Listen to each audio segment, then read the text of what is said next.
live. Hello, and thank you everyone for joining us for this shop talk. I am so excited to introduce you to these fantastic writers. I'm going to start by introducing Aaron first, and then Aaron's going to take over and introduce you to the other two. And just a note, there is a button down there at the bottom, this green button down there that says buy these books, where you can buy a copy of these fantastic authors' books and pre-order Aaron's book that comes out next year. So let's get things started, and I will introduce Aaron. Aaron H. Aceves, who uses he, him pronouns, is a bisexual Mexican-American writer born and raised in East LA. He graduated from Harvard College and received his MFA from Columbia University. His fiction has appeared in JMWW, Epiphany, and Them, among other places. He currently lives in Texas, where he serves as an early career provost fellow at UT Austin. And his first novel, This Is Why They Hate Us, is coming March 29th, 2022 from Simon & Schuster Books for young readers. He can be found at aaronhaceves.com or at Aaron Aceves on Instagram, or Aaron H. Aceves on Twitter and TikTok. So welcome, Aaron, and I'll let you take things over. Thank you so much for the intro, Carter. Welcome, everyone, to Shop Talk, Marginalized Creators on Craft. Like Carter said, my name is Aaron, and I'm your moderator tonight. I am talking with the iconic Ryan Douglas and Aiden Thomas. Ryan Douglas, he, they, is a freelance writer, poet, and New York Times bestselling author of The Taking of Jake Livingston. His work on media representation has appeared in the Huffington Post, Atlanta Black Star, Everyday Feminism, Nerdy POC, and LGBTQ Nation. He was born and raised in Atlanta, Georgia, where he currently resides. He enjoys wooden wick candles and falling asleep on airplanes. Welcome, Ryan. Thank you. I'm so happy to be here. I'm super, super jealous because I actually can't fall asleep on airplanes no matter how hard I try. So I can't stay awake on airplanes. So I'm the complete opposite way. Like, I have no control. As soon as I get in the air, I'm just out. Like, I've never been awake for an airplane ride before. Yeah, you can try and make it sound like a curse, but I'm never gonna see that. That's like something Honestly, I feel bad. I wish I could sleep on planes. No, I love it. I definitely like it. It's just, it is what it is. I don't try to fall asleep. I just knock out. But that happens to me in any moving vehicle, though. There's just like a relationship between me moving while being seated and falling asleep. Don't know what to call it, but All right. Well, still jealous because I get car sick. But anyway, Aidan Thomas, he, they, is a trans Latinx New York Times bestselling author of young adult novels. These ones right here. They received an MFA in creative writing from Mills College. Originally from Oakland, California, they now make their home in Portland, Oregon. Aiden is notorious for not being able to guess the endings of books and movies and organizes their bookshelves by color. Hi, Aiden. Hi. I'm very excited to be here. Is there a bookshelf that we like in near enough that we can see it? Yeah, it's a little dark in my apartment, but I've got this big boy over here. Like all the colors. And then I have like two more just around my apartment. Very pretty. I like ever since I moved into my own place, I like look at people's furniture now where I'm like, where did they get that bookshelf? Like, I mean, it's bookshelves, but other furniture too. Anyway, so thanks to the both of you for coming. Thank you to everyone watching live and those watching the recording, I guess. No, I'm kidding. Anyone who's watching at any point in the future, I'm very grateful that you're here because we're going to talk books, and I love talking books. I also want to say that I am particularly happy about this shop talk and its timing because people could look at this and be like, it's a panel in late October with two authors who have like Halloween themed and Dia de los Muertos themed books. Like, he must have planned that, but I didn't. It's always on people's availability, and then I just sort of happened with this, and I was like, oh no, it's perfect. So just don't give me that credit. Anyway, let's start the shop talk. Before anything, can you guys pitch your books, all of them, if you want to? I almost called you Jake. Ryan, you can go first. It happens. It actually does happen kind of a lot. It's kind of, well, I look just like the character. So, okay. So The Taking of Jake Livingston is about a 16-year-old boy who can see the dead. And in his junior year of high school, he gets haunted by the ghost of a school shooter, and he has to develop his powers. Well, I don't want to spoil that. I almost said a spoiler, but he has to develop his powers in order to banish this spirit and find his voice as one of the few Black kids at his school. So that's the quick pitch. Awesome. Aiden? I'm so bad at this. Cemetery Boys. I like to call it's a ghost story turned rom-com. So it's about a trans Latinx boy named Adriel, who wants to prove to his traditional Latinx family that he is a brujo. So in order to do that, he decides to summon the ghost of his recently passed cousin. But instead, he accidentally summons the ghost of Julian Diaz, who is the resident bad boy of his high school. And the two of them have to work together in order to figure out what happened to Julian and to Yad's cousin. And in the meantime, they fall in love. And then Lost in the Neverwoods is a very dark and twisty reimagining of Peter Pan that's set after the events of the original canon. And when Wendy was younger, she and her brothers went missing in the woods behind her house. Wendy was found, but her brothers never were. And it picks up on her 18th birthday when she runs, where kids in her small town are going missing again. And she runs into this boy claiming to be Peter Pan, who says he knows what happened to her and her brothers and how to get her brothers and the other missing kids back. And it just unfolds from there. Awesome. I like how you said you were bad at that, and then you basically, from memory, quoted the jacket copy. You would think that I would be like better at it from like all of the like videos that I have to do to just be like, can you state your book again? I'm like, yeah, let me try to remember. Yeah. Without like spoiling anything, which is the hard part. Yeah.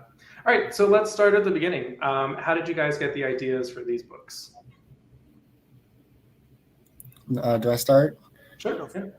Okay. I don't have an answer prepared, but I'm gonna try. Let me go. So I think for me, it was really just that I had come to a point in my career, or lack of career, really, where I was kind of coming to grips with the fact that I wasn't being honest enough in my writing.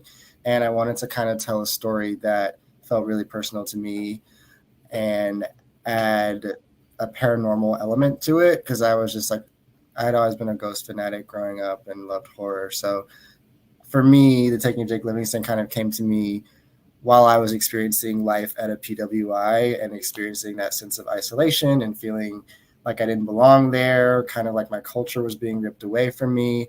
And I was just thinking, how can I heighten this feeling of just feeling isolated and feeling colonized by this institution?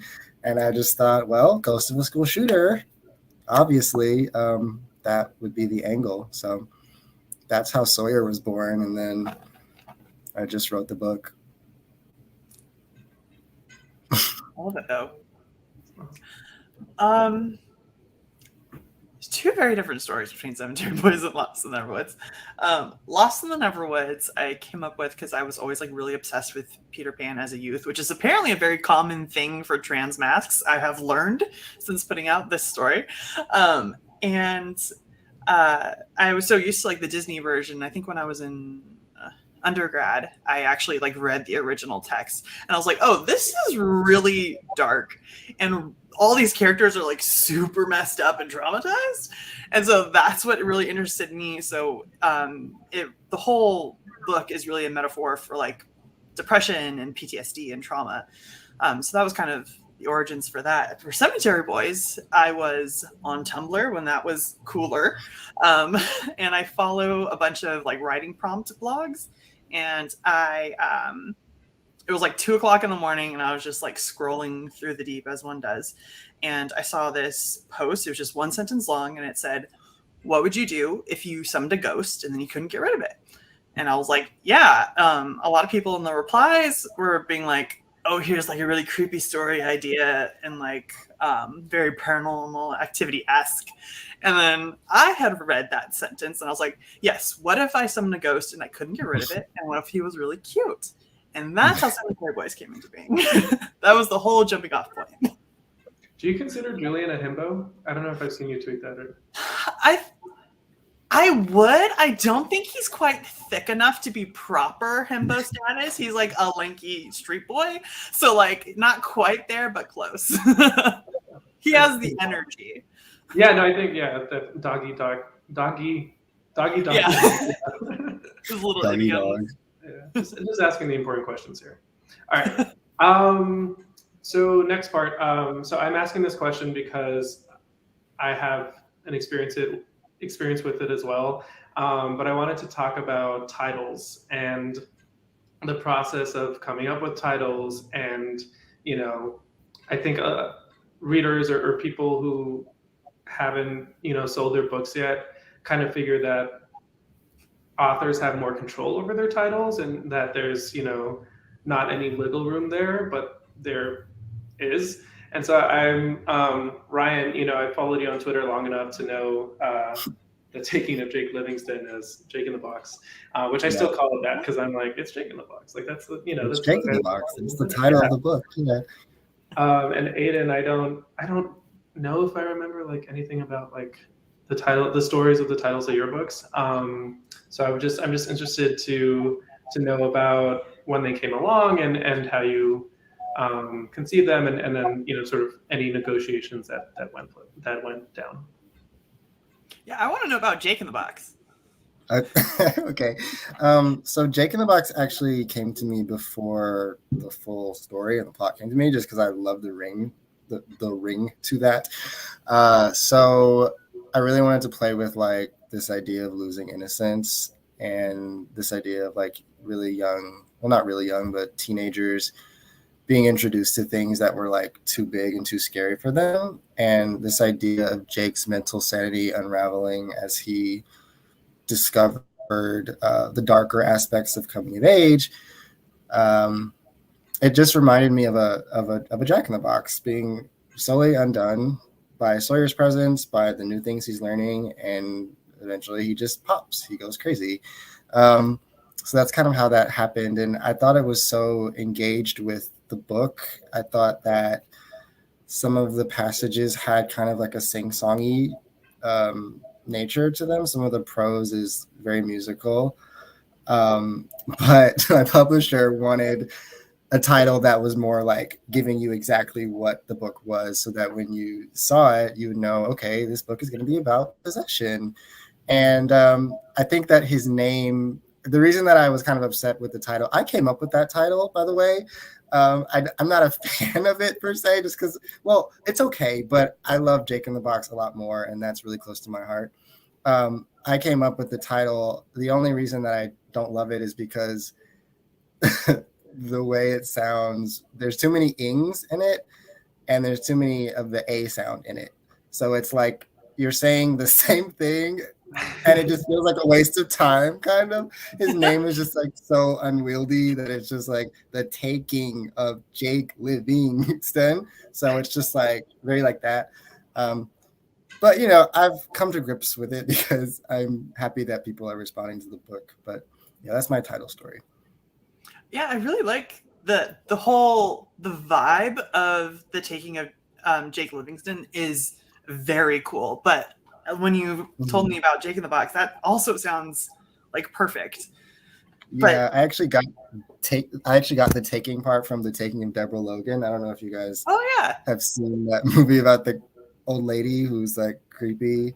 Yeah. I don't know why, but she just like slept with me. Anyway. I love that. So Lost in the Neverwoods was the first book that I wrote and sold. And Lost in the Neverwoods is actually the title that I had originally come up with. And I think I kind of, like Ryan was saying, I came up with it before I really came up with the concept for the book. It was like, I have a general idea, but like this title is like, yes, excellent.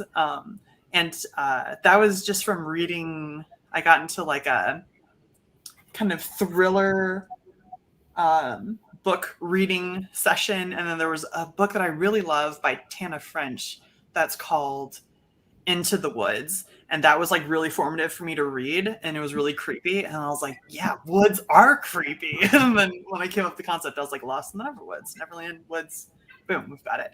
And then shockingly, my publisher thought it wasn't crap, so we kept it. For Cemetery Boys, I had a working title, which was just Ghost Boy, which I knew was like so bland and boring that it was like never going to be the actual title. But when it was time to like actually figure out what the official title was going to be, I really wanted it to be Calavera Boys, and calaveras are basically just sugar skulls. I really wanted it to be that, but my publisher was concerned about people not understanding Spanish or knowing what calaveras are. And I was like, as someone who was born and raised in California, I was like, who doesn't know what that is? So I was really confused. But I do really love Cemetery Boys. It grew on me very quickly. I had to learn how to spell cemetery, which was a big turning point for me, both professionally and personally. So yeah. It's good. It does look like it has too many E's. There are too many E's in cemetery. It doesn't make sense. Yeah. It's a ridiculous word. So this is a little bit, a tiny bit related to that. So when thinking about Cemetery Boys, like before I read the book, I was like, oh, it's probably going to be like dual point of view, and it's gonna be first person because it's an YA. And like I had those like expectations going into it, and then I found that it centers mostly on Yadriel, and it's actually in third person, which is Lost in the Neverwoods as well. Yeah. And then with the taking of Jake Livingston and Jake in the Box, his name's in the title, so I was kind of like, okay, it's gonna be first person, which it is. But what I didn't expect is to get another point of view, that of Sawyer, the school shooter, in that book. So I'm wondering, in that vein, how you guys came up with how you wanted to tell the story in this particular point of view or point of views, and tense person point of view, all that stuff. And Ryan, you can go first. Okay. So good question. Crap. I feel like there's this idea in The Taking of Jake Livingston of these two boys who have similar circumstances, and one chooses to handle his situation in one way and the other chooses to handle the situation in a different way. They both have neglectful parents. They both feel a sense of isolation at their schools. They're both queer. They're both struggling with similar things.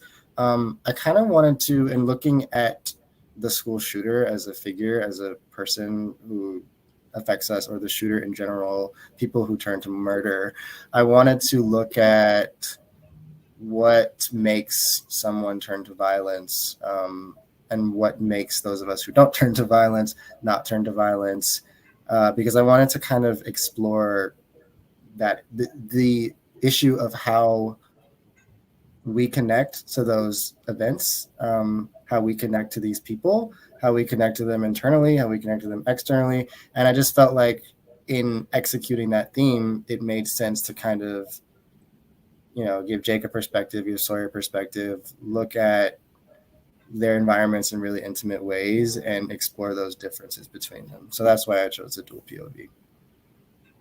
Cool. Literally so cool. For me, especially for Cemetery Boys, and like having boys in the title was really important for me, specifically for Yads being like boys, Cemetery Boys. These are two boys. Man, I don't want to say spoilers because it's not Yadriel's POV the entire time. But this is a very nerdy answer, but I learned how to write by doing online role playing, and that's always in third. You got like shunned if you wrote in first person. So I learned how to write using third person POV. But when I was like, okay, if I'm going to write a book, I need to figure this out.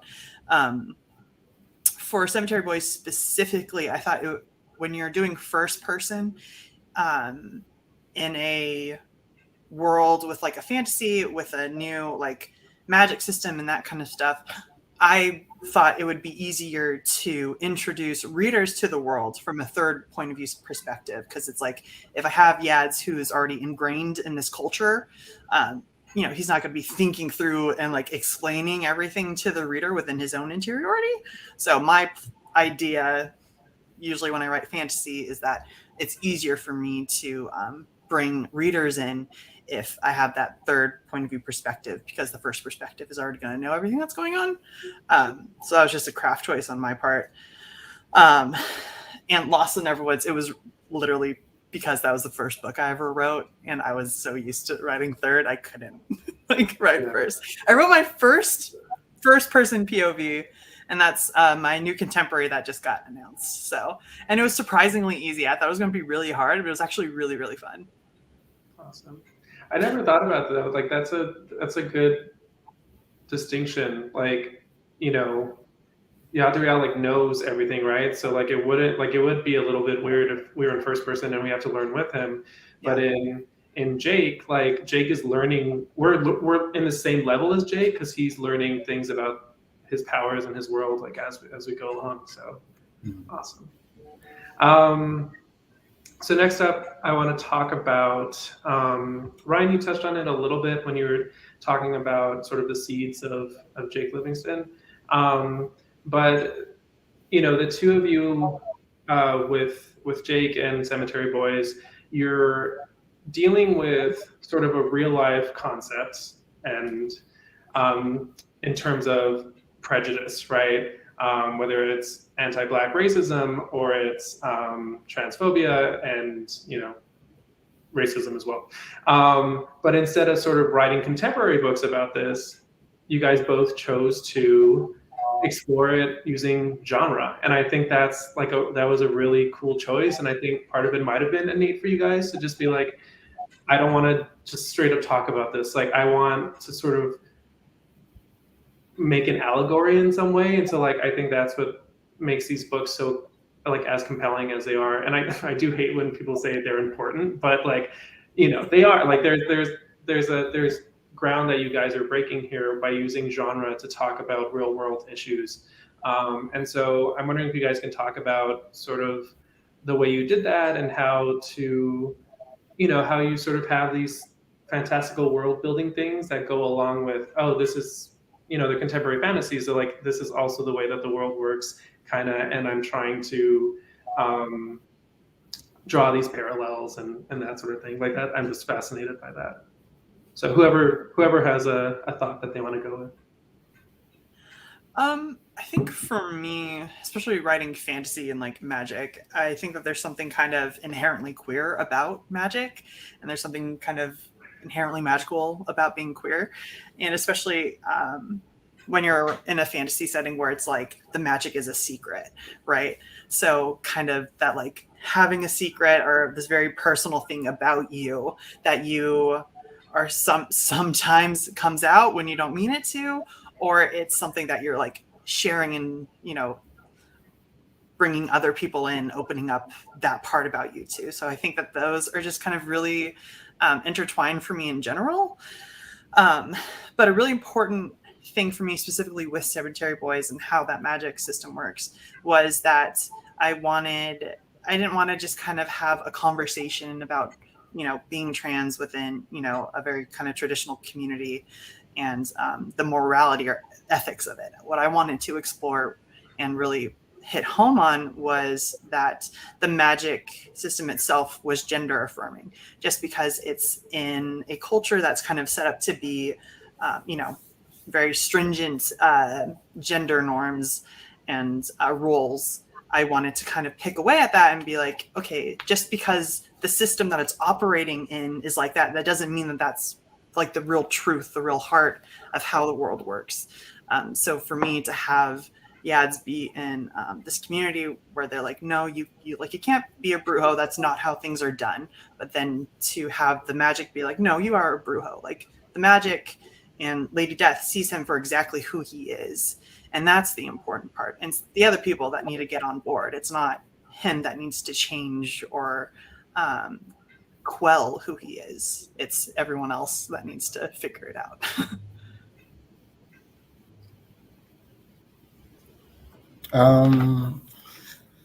Gosh, I wish I had like a more profound answer. I think for me, it's just about having fun. I think if I had written a contemporary story that was just about a kid dealing with racism, dealing with homophobia, you know, it would have gotten really dark for me, which is ironic because it's horror, but I have a lot of fun with horror because I'm able to push boundaries and I'm able to just do like really sensationalized stuff for shock value, not to do with like the social themes or the issues that really need to be grounded, but just like a scene with Sawyer in the bathroom and his face just like falling off, his eye just falling down his face and him like bursting into smoke. I just have fun with scenes like that. And I enjoy, getting into my imagination when I have to talk about these issues, because otherwise it kind of ends up feeling like writing an essay. And I think that mostly just has to do with the kind of writer that I am and the kind of work that I responded to growing up. I just always liked speculative stuff and I liked having an escape, And I think when you're dealing with social issues or whatever issues that like we see in real life, it's fun to have that opportunity to escape because it kind of feels like there's air breathed through the things that you see in real life. So it's not so heavy. So that's how I experience it and why I choose fantasy. I totally agree. Like the writing Cemetery Boys without the magic and like ghosts and stuff would be really heavy and kind of like not a fun time for like a young trans reader to be reading. But once, just like Ryan said, if you put like the fun elements, it makes it easier to kind of digest without just being like overwhelmed or burdened a little too heavily, for sure. Awesome. And do you guys, this is sort of a sub part of that question too, like having to do with coming of age, right? These are young adult novels, coming of age novels. And so like the more fantastical elements of these books, like, do you think that's also sort of like the reason you chose to write teenage characters is because you could also do something metaphorically with like youth and like coming into your own and in terms of like, reaching a point where you're almost an adult and in that way, like all this magic is sort of growing in you and it's coming to a head. So were you guys thinking about that when you were writing about like how, this is kind of a metaphor for youth and like, For Lost in the Neverwoods, absolutely. That's kind of a really big theme in it, right? Is that, what does it mean to grow up? What does it mean to grow up too fast? Like the dedication for Lost in the Neverwoods is for every heavy heart that had to grow up too fast. So really it's talking about youth, loss of youth, especially when it comes to trauma, and what that looks like for kids who had to suddenly be an adult or a caretaker or take care of their parents suddenly when they're like 13 years old, as opposed to someone who gets to kind of who has the privilege of running around being a kid and getting to have fun. And like, how can we meet in the middle? And like dealing with all of that. Because growing up, it's a traumatic thing to go through, honestly. I think for Jake, I kind of wanted it to feel like the coming of age aspects and his confidence kind of tied into his powers as well. I'm trying to figure out like the words that I want to use to say this because it feels like a profound concept inside, but I want to say it correctly. I feel like in superhero stories, superhero origin stories, there's always this idea of the character becoming stronger and, every time they get out there, just being better at their abilities. And in Jake Livingston, there's kind of a juxtaposition between Jake becoming stronger in these like domestic situations or at school where he has to stand up for himself against his bully or communicate to his mom and his brother the problems that he has with them. And, when he astral projects and he has to use his powers, those things kind of build together. And I wanted it to feel at the end of the story like, the aspects of him feeling empowered in his queerness and empowered in his blackness tied into his ability to use the magic in the world. So I think that can feel very empowering, especially for kids who like superhero stories, but don't really feel that they're in communication with those aspects of identity. So, yeah. I like that. There's the inverse correlation there. And that question was courtesy of our discussion in the green room about Axe body spray. So thank you, Axe body spray. All right. Let's talk location. So Ryan, you're from Atlanta, the Atlanta area. Aiden, I believe in your intro it says you were born in Oakland, live in Portland now. But Cemetery Boys is set in my hometown of East LA, and Lost in the Neverwoods is in Astoria, not Astoria, Queens in New York, but Astoria in Oregon, right? Yes. Yeah. So can you guys talk about sort of, I mean, you're doing a lot of world building in terms of the horror, the fantasy elements, but you're also, in regular contemporary, there's world building in terms of like, this is the city I'm in, but this is my part of the city, and this is the things I know about. And so can you guys talk about just the pure mechanics of writing a story set in this specific place? I can go first. So I think that the one element that I wanted to highlight, I guess it's not like a central theme or even something that it gets like talked about too heavily in the book, but there's a lot of gentrification in Atlanta, and that means that there's this constant sort of decaying of the architecture and the homes that have been here as more white people come in and sort of displace black communities and bulldoze everything and put up like banks. And they took a church's chicken out of my old neighborhood and put like a bank there, which is so random. Like, at least put a food spot, at least feed the community that's going to be coming. It's always something really corporate and ridiculous. But I think that, having that as a backdrop, well, first of all, like Southern Gothic and horror stories like that often have this sense of like decay. And I think that kind of contributed to it on like a genre perspective. But it also kind of felt like this idea of losing home as well in the background. And I think that tied into the central theme of Jake kind of feeling at odds with his culture. Like he's home, but there's, it's coming down on top of him almost. And he's seeing like his community driven out, and that element of like transitioning and being colonized kind of tied into that setting well. Yeah, for me, for Lost in the Neverwoods, I started drafting it when I attended Portland State for a year of post-bac before I went to grad school. And I was having a really hard time. I was kind of building a plot for the story. I was going through it, let's say.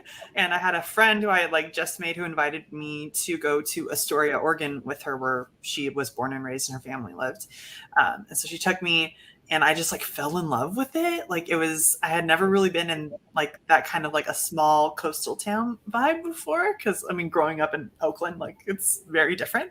And so I was like really like in love with it. And it was really cute, and like all the old buildings, lots of Victorians. And then she drove me to her parents' house, and it was like nighttime, and we were going down this road. It was pitch dark. We're in this tiny little like Toyota sedan, and there's like branches like slapping across the windows as we're like going up this like barely paved road. And I was like, where are you taking me? Because like this feels super sketch.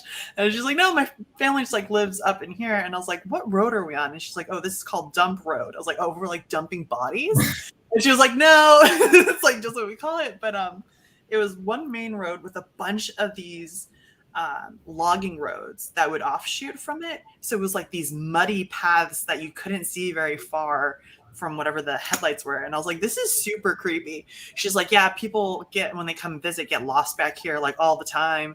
And almost said something that was a spoiler. And so I was like, that's creepy. I love it. So it just kind of made sense for what the story that I wanted to tell was. I was like, all right, it's going to be in Astoria. And for Lost in the Neverwoods, as someone who is from the Bay, we are not particularly fond of Southern California, but I spent a lot of time in East LA specifically. And I was just talking with a friend about this recently, the difference between white rich LA and like poor POC LA is leagues different. And so I really wanted to kind of put on display everything that I loved about East LA, like the community, the way that buildings look, the churches there, the way that like your local market has like the name like hand painted on the front of like a bright yellow building and stuff like that.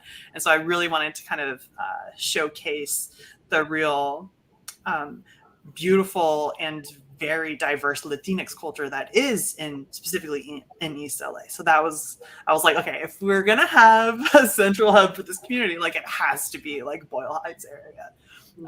So yeah, that's why I picked those ones. And it's fun to like really intimately know the places, the settings of what I'm writing, because in all of both of those books and then this contemporary that I just sold, like it's like I could walk you through like the things like the ice cream shop in Lost in the Neverwoods is real. The haunted Jack in the Box on Whittier is very real in East LA.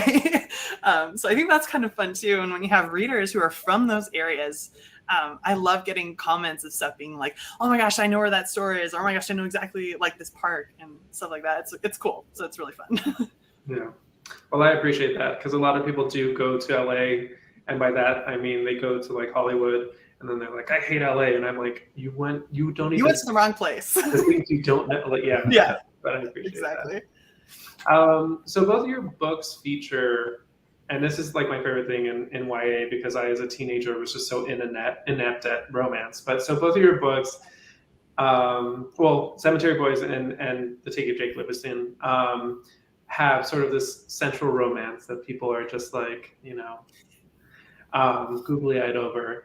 And so I'm wondering how you balance that aspect of the book with, sort of both of the books are, not plot heavy because that makes it sound bad, but plot driven and like, with a good plot, which I don't know how to do, but you guys do that. There's a plot, but there's also the romance. And so I'm wondering how you found the balance between building that romance and then also like, the mysteries or the saving of lives in the books, like how you sort of gave weight to both of them, and how you went about that. Ryan, do you want to go first? You can take that one. Okay. Romance is hard because I feel like I'm so bad at writing romance. And I think a big part of that is that I'm very demisexual. So like all of my books have to be like slow burn.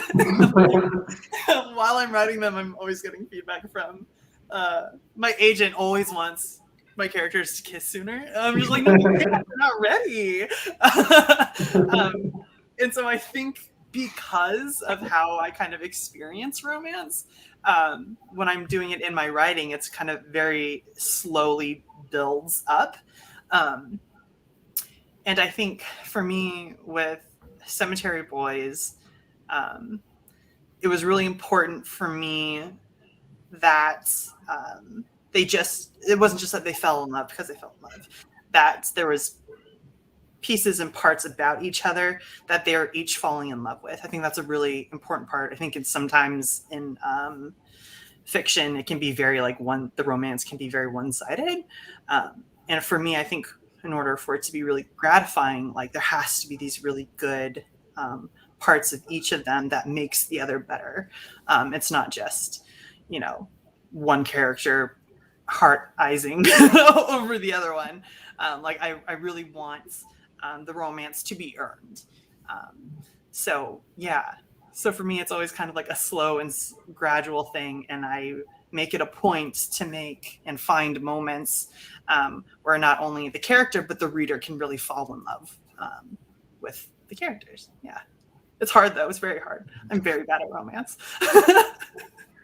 Yeah, I'm also pretty bad at romance. And actually, I didn't even have a romantic plot until the second, like the first revision with my editor, the second version, I guess, of the book. But yeah, the romance, it was kind of just because, well, no. One of the reasons that I wrote it was because I wanted to give the narrative a lightness. I felt like it was really heavy in a lot of areas, and I kind of just wanted to give the reader a break. I wanted to give them something that they could swoon over, something that they could kind of just relax into when it felt like Jake's circumstances were just like impossibly dark, because I definitely believe that the world has a lot of darkness in it, but there's also joy and levity and hope and romance and cute things too. And I wanted the book to feel like that. I wanted it to feel like life. So the relationship with Jake and Alistair, it doesn't take up too much time because I definitely wanted to focus on the central plot. But when it does take up time, it feels like it's moving the story forward in the sense that it's moving Jake forward. It's really important for him to meet another Black boy at the school who feels more confident and more empowered over his environment. And I think the central thread through the book is Jake's growth as a person. And when Alistair comes into the narrative, Jake has someone to kind of model himself after. And I think their relationship is really cute in that way because Alistair feels a little bit further along and Jake is kind of observing him. And yeah, they sort of like form a cute bond over that dynamic. So I'm really glad that I put that in there because it definitely added a lightness to something that often feels very dark. Yeah. Well, I think it worked out really well. And, there's comic relief, but in your books you have romantic relief, which I think worked very well because it's funny too, because like after the climax, right? Or, what people think of as the climax, like when there's the resolution and then it's like, you do want that sort of, okay, maybe their lives don't go exactly back to normal, but there's a sense of like the reader can take a breath at the end at least. And I thought, I thought it's so funny with Ryan. Like I wouldn't have thought that the romance wasn't from there from the beginning, because it felt like That's interesting because a lot of people say it just feels rushed and thrown in, and they really clock me on that, and I'm just like, well, it was, but it's so cute. So well, Jake had a lot of shit to deal with. Yeah, he had a lot of other stuff, pressing matters. For sure. Yeah, and I'm sure, and it's, well, at least for me, like, and whenever I talk about when I write or when I was actually in high school, like Hosier wasn't an artist then, but he has a song called, what is it called? Someone New, I think. But it's like, I fall in love just a little bit sometimes every day with someone new. And it's like, I'm that person. People are like, love at first sight doesn't exist. And I'm like, I fall in love with people based off their face every day. Like, and it's not real love, but I feel that thing of like, I know them. They must love this book or they love this music. And they're just pretty. Like, so, but no, I totally, and so I believe that Jake just would find, a connection with this person very quickly. And anyway. We don't talk to those people anymore. So both of your books, and I keep saying that, I mean all of your books. All of your books have some incredible imagery and sort of visual worlds that aren't a part of our own, right? Like sort of the spirit world in The Taking of Jake Livingston and Cemetery Boys, The Afterlife, and Lost in the Neverwoods, The Woods. All these books have this like rich imagistic execution. And so I'm wondering how you guys write, if you see it vividly in your head and you're like, oh, I just need to try and capture that. Or if you have to, you write a draft and you go back and you're like, oh, I have to like, I have to really show the reader what I'm saying now. So like, how do you guys write the setting, the visual elements of your books? I'm a super visual writer. I would say my entire kind of chore as a writer is to translate what I'm seeing in my brain into words that make sense. And it's, I do so much world building, like I really won't shut up. And my poor editor is constantly like, Aiden, this is beautiful, but like, this is too much. I'm literally dealing with that right now. I'm working on edits for my upcoming book. And the editor was like, these 4 pages, we need to cut it down to 1. And it's literally just all world building, like me, like describing what the place looks like. So for me, it's like, yeah, I like totally just dump all these visuals that I have in my brain. And then when it comes to the editing process, it's like, okay, how can I combine and like really cut down to like the bare essentials when all I want to do is just like describe literally everything that my character is like looking at and walking through. So that's really hard. But yeah, I'm super, super visual. Like it would be easier for me to like be like a director and like film my books than it is for me to like write them. It's very challenging. And I feel like that's what I've kind of been honing my craft this whole time is like figuring out like, yeah, that translating from my brain to the word on the page is difficult. So like, I feel like I'm a really sparse writer. I'm kind of the opposite where my editor is always like, Ryan, we need more. We need lush descriptions. We need visuals. We need more. So my editor really pushed me to, paint the picture. I think I might be sparse because I actually went to school for theater.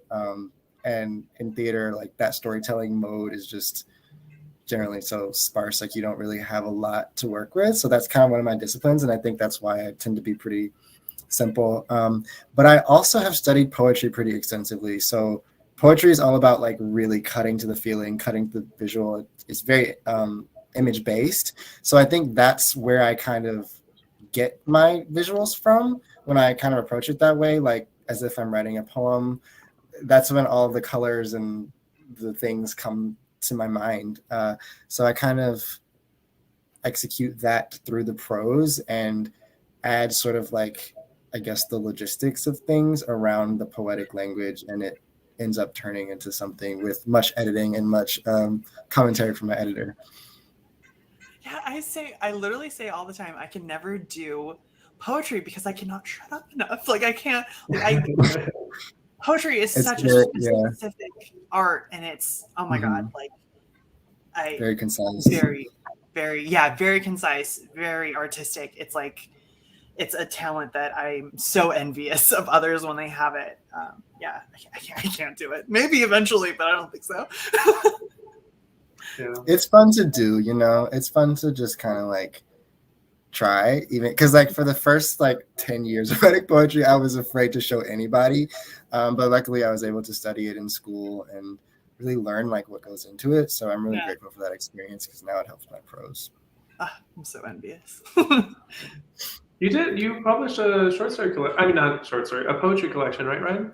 I did. It's actually right here. It's usually not, but this is my poetry book, William Jeopardy. I love it. That's a beautiful cover. It is. Thanks. Yeah. That's awesome. Oh my gosh, my brother's dogs are barking. I'm sorry. It's okay. You said that before I heard the dogs, so I was like, do you ever Yeah. Right. Yeah. No, I don't really. I mean, I do write poetry, but I call it like never before heard Taylor Swift lyrics because it's not like when you read like real poetry, it's like, oh my god, like they used that word as a verb and it like changed my mind. Like I just write my feelings, I think. But I'm more like Ryan, where so my first YA book started off as a screenplay, and like in a screenplay, you don't have to be like, this is what this thing looks like. You just say, she walked in the room, right? Like, and so I got a lot from my agent and my editor about like, what color is the couch? Or like, like just like, like give us a little bit so that we know like where we are. And I'm like, I don't care. I'm like, am I using the living room? But I mean, you both got there at the end, which is like super cool.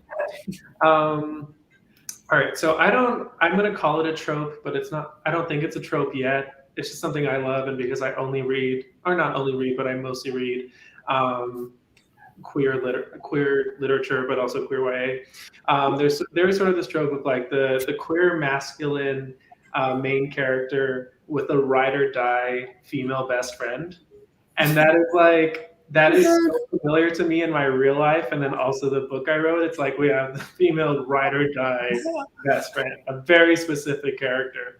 And so I'm wondering if you guys can talk specifically about that character in your books, and like how you design them, if they're based on real people, and yeah, just like if what purpose they served in your book, and just tell me about her. Go ahead, Aiden. Okay.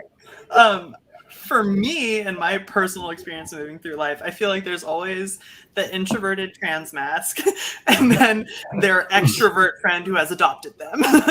And for me, those have always been like these really wonderfully powerful women in my life who I love and adore, and who have always taken care of me. So that definitely comes up in my writing like fairly often. And I think for me and with Maritza, oh my gosh, I adore her so much. And I would get this question a lot. People would be like, oh, is like Maritza like inspired by somebody?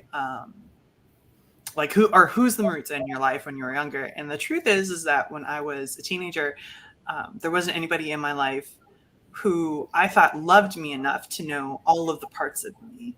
And so Maritza is really this wish fulfillment character. She is the best friend I wish I had. She is also the good example of what an ally should be, that when, people who aren't queer or trans especially are reading Cemetery Boys, they're like, oh, this is what it looks like to be a good support system. And like what that looks like in juxtaposition to Yadz's family, for example, who don't hate Yadz for who he is. They don't understand him. And they do a lot of microaggressions and regular aggressions at him. And, what does it mean to be a good ally? And what does it mean to be a good best friend? And for Yadz and Maritza followed Yadz's lead when it came to, using his name, using his pronouns, and patiently waiting for him to kind of come into himself and then act accordingly. And also, to be that ride or die who will, fight a god maybe in order to like keep her friends safe. And so for me, she's a very important character in Cemetery Boys, not only for Yadz, but for young readers and for allies who maybe need to do some learning. So for me, where do I begin? I think Fiona represents kind of this like POC solidarity that I found growing up, because I grew up in a very diverse community. I went to school with Asian Americans and Latinx people and Black people and white people. Like we were all together. And there's just like this sense of connection that you find when, I guess, you're like alt Black or not necessarily accepted for your queerness in your own community, but you can kind of like find that embrace from another community in a way.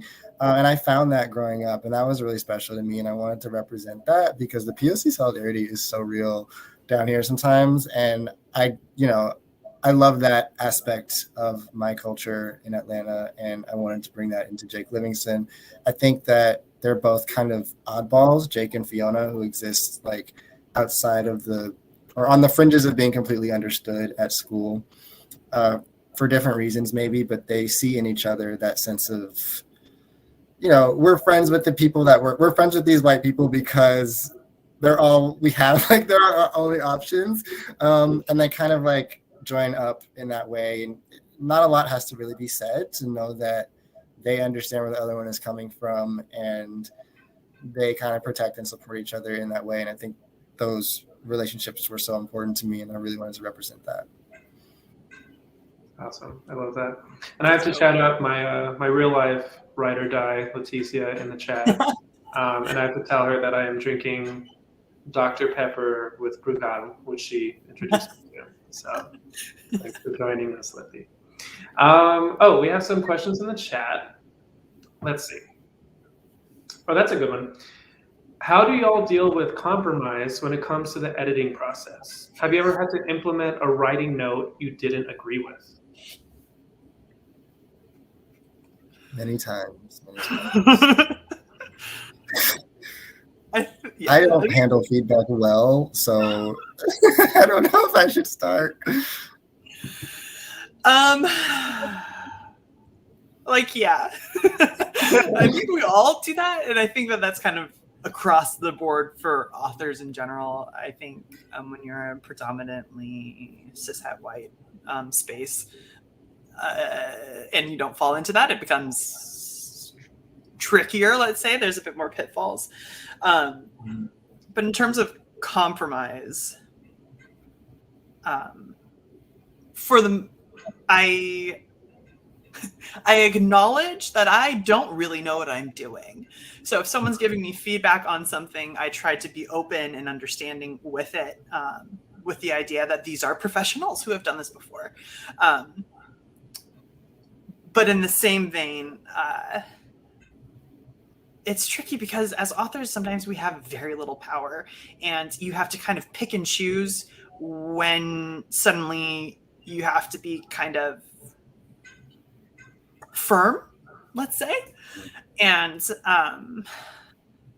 it's scary because it's like, if I say something about this one thing, is that going to like label me as someone who's difficult to work with? And if you're labeled as someone who's difficult to work with, that has a whole domino effect that trickles and ripples, and it can mess with so many different things. So there's a lot of anxiety that goes along with it. I have been very lucky with my team personally, and I know that is not a common experience, especially for marginalized authors. So I feel very grateful for the team that I do have, and I think it's been successful because they are very open to listening to me, and also trusting that there's some things where I'm actually the expert. So it's hard and it's stressful, and I think that's just kind of part of it. And I haven't figured out a way to make that feel any less kind of squicky and nerve-wracking. But like, yeah, it's a really challenging line to toe, honestly. Yeah, it's very challenging for sure. I think when I say I'm not good at feedback, I kind of mean in the beginning, I always feel this sense of like pride, I guess, in what I'm doing, and this ego thing where I'm like, everybody should just love what I'm writing. Why don't they get it? I poured my heart into this.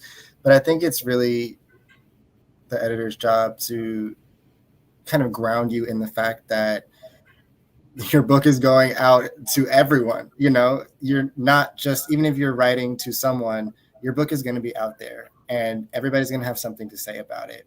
And you kind of have to ask yourself as the author, how niche do I want to be? How commercial do I want to be?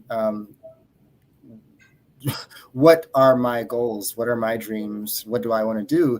And I think when you get confident in that, you can kind of discern where the feedback is taking you too far away from your vision, and when it's kind of bringing you closer to like the sort of market appeal, where people who maybe might not read books like what you're writing or know the experiences that you're writing from can also enjoy the story. So I think going through that experience, it was really frustrating for me, but I was able to see after the product was finished, and after I was able to see how people responded to different aspects of the narrative, how much my editor was able to make that narrative more complex and make it more accessible to a wider audience. And I've really appreciated that experience. So it's definitely up and down. It's like, at first it's like, oh my gosh, you're destroying it. And then you get through it and you see how it changes, and then you start to appreciate it, for me. So. Totally. I completely agree. And honestly, the biggest issues that I ever have are with my copy editors. I don't know if y'all have with that. Oh my gosh. Yeah. It's a lot. It's like, yeah, I remember in my copy editing experience, the AAVE was something I had to really defend. And I didn't realize that there was a lot of AAVE in The Taking of Jake Livingston. I didn't, like, the characters kind of, I don't know, they talk like me. That's like, you talk. But yeah, it was all like being pointed out. And I was like, wow, there's actually AAVE in this book, and I have to defend it now. Yeah. Yeah, that's always hard. One of the notes I got was to cut a character, and it sounded like one of those things that like I was like, oh, I have to do this, I have to do this. But as I kept thinking about it, and I just gave myself some time to like deal with that, and then I was like, actually, like my editor even in the letter was like, I couldn't tell you who to cut because I love all of them, and I'm like, well, if you can't tell me, like maybe I don't have to do it. But what I did end up doing was like my main character had sort of not, they weren't all equally weighted, but there were like 5 love interests. I told you I fall in love with people every day. So he had like 5, but I changed one of them to like a friend, like a wiser, slightly older gay. Like, so he wasn't a love interest anymore. He was sort of just the sounding board for, you know, the main character's feelings or whatever. So like I didn't have to cut. I just kind of changed the purpose of, or the role of one of them. Negotiation is a big thing with editors too. Yeah. But I felt totally the same way where I was like, am I being a diva? Like, are they gonna like talk? Are there gonna be back channels where they're like, oh, and then he refused to cut a character? Like I was like scared of that, but you know, editors are trying to work with you mostly. Okay, well, time went by really quickly. We are out of time, sadly. I really want to thank Ryan and Aiden for doing this, for joining me. This was such a lovely talk, and I wish we could keep going, but you know, try and do an hour, and maybe we can chat later. But right, so thank you guys for doing this. Like Carter said, there's a box down there where you can buy The Taking of Jake Livingston by Ryan Douglas. You can buy Lost in the Neverwoods by Aiden Thomas. You can buy Cemetery Boys by Aidan Thomas, all from Astoria Bookshop. Right, so I want to thank Carter, our organizer for tonight, and Astoria Bookshop for always hosting us. I want to thank everyone for tuning in. And I just really wanted to quickly dedicate this shop talk to my Aunt Yvonne, who sadly passed a couple of weeks ago. Yvonne, you are loved and you are missed. If you would like to see past shop talks featuring the award-winning best-selling authors Kaysen Callender, Adib Karam, Leah Johnson, Abdi Nazemian, Alcy Rosen, Arvin Ahmadi, Mark Roshiro, Jason June, Robbie Couch, Isaac Fitzsimons, and the recent National Book Award finalist Kyle Lukov, you can find those recordings on Astoria Bookshop's YouTube channel. We've had a lot of really cool people come through. Yeah. Are you kidding? Like, and then with YouTube, it's just gonna be so many awesome people of color, queer people. Love to see it. Yes, thank you so much, Aaron. Yeah. Oh, you are very welcome. Thank you so much for hosting, and thank you everyone for coming. Thank you guys.